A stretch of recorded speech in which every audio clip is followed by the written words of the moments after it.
tudi tebi kdaj tako zazdi, kot da zmaga ti iz rok polzi, da to življenje sama borba je.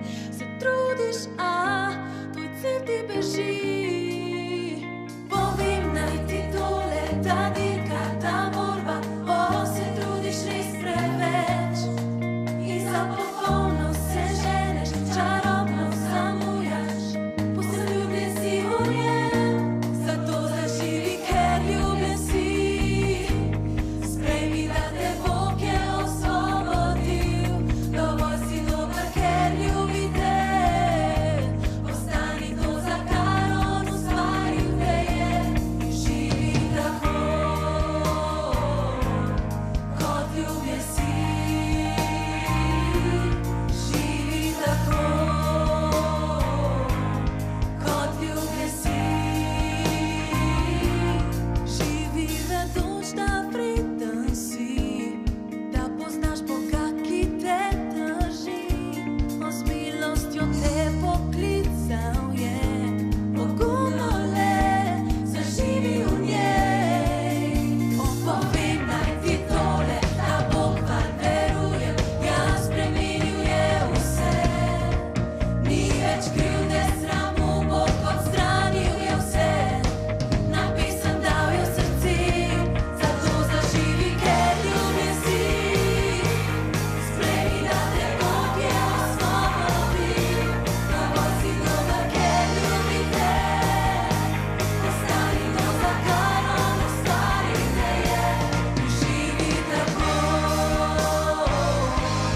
kot ljubljen si.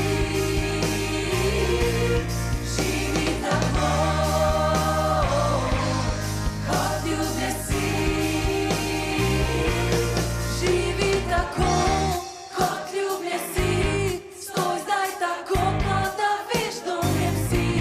Pokaži vsem, da vera ta tvoje srce je izpolnila, zato zaživi, ker ljubljen si.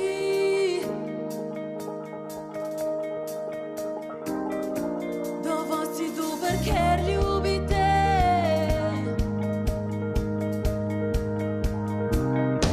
Zato zaživi, ker ljubljen si. Sprejmi, da te Bog je osvobodil, dovolj si dober, ker ljubi te. Ostani to, za kar on ustvaril te je, in živi tako, kot ljubljen si. Živi tako, kot ljubljen si. Živi tako, kot ljubljen si. Stoj zdaj tako, kot da veš, da v njem si. Pokaži vsem, da vera ta tvoje srce je izpolnila. Živi tako, kot ljubljen si. Stoj zdaj tako, kot da veš, da v njem si. Pokaži vsem, da vera ta tvoje srce je izpolnila. Da ljubljen si. Govorimo danes, bodimo izzivalci Boga in njegove milosti. Ali želiš hrepeneti po Bogu? To je velik izziv za današnjega človeka. Nažalost se ljudje raje upirajo Bogu, nočejo imeti z njim opravka, pripravljeni so vložiti več moči v nasprotovanje Boga kot hrepenenja po njem. Božja ljubezen. Bog ima za nas pripravljeno veliko čudovitih reči, a so nam pogosto neznane. Veliko je ovir, da je lahko naše srce svobodno in odprto za Boga. V našem življenju so vedno neki presodki, svoje mišljenje, prepričanje, tradicija. Tradicija, kultura je pomembna, toda vedno obstaja nevarnost, da nas potisne v nek vzorec, tako je vedno bilo. Če je drugače, ni dobro. Za razvoj, napredek pa je vedno pomemben odprti duh, širši pogledi, novi horizont, hrepenenje, pripravljenost za spremembe. To velja tudi za hrepenenje, spoznanje Boga.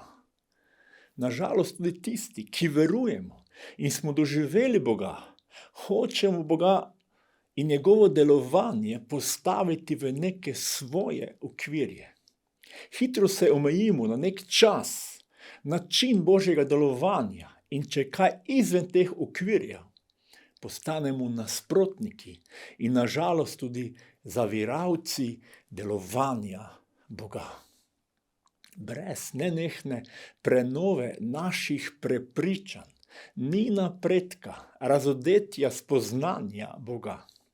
Zato Pavel izziva Rimljane prvega stoletja v Rimu, ker je torej Bog tako usmiljen, vas rotim, bratje, darujte svoje telesa v živo, sveto in Bogu všečno daritev. To je vaše smiselno bogoslužje. In nikar se ne prilagajate temu svetu, ampak se tako preobražate z obnovo svojega uma, da boste lahko razpoznavali, kaj hoče Bog, kaj je dobro, njemu všečno in popolno. Pavel govori o Bogu, ki je usmiljen.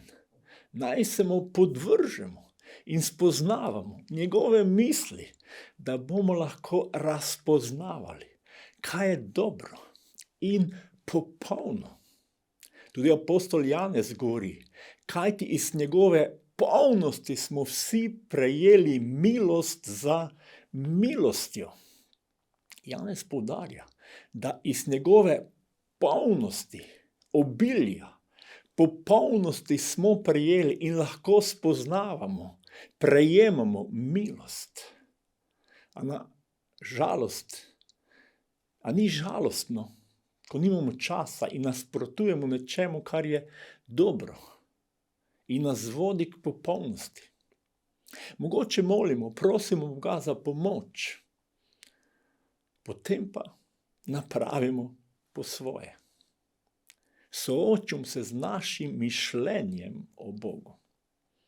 Stvari ne padejo kar tako iz neba, tudi ko govorimo o Bogu.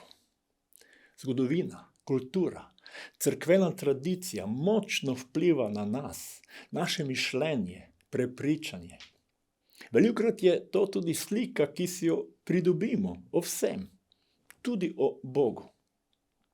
Verujem, da nas Bog danes izziva, da si ponovno pridobimo pravo sliko o Bogu.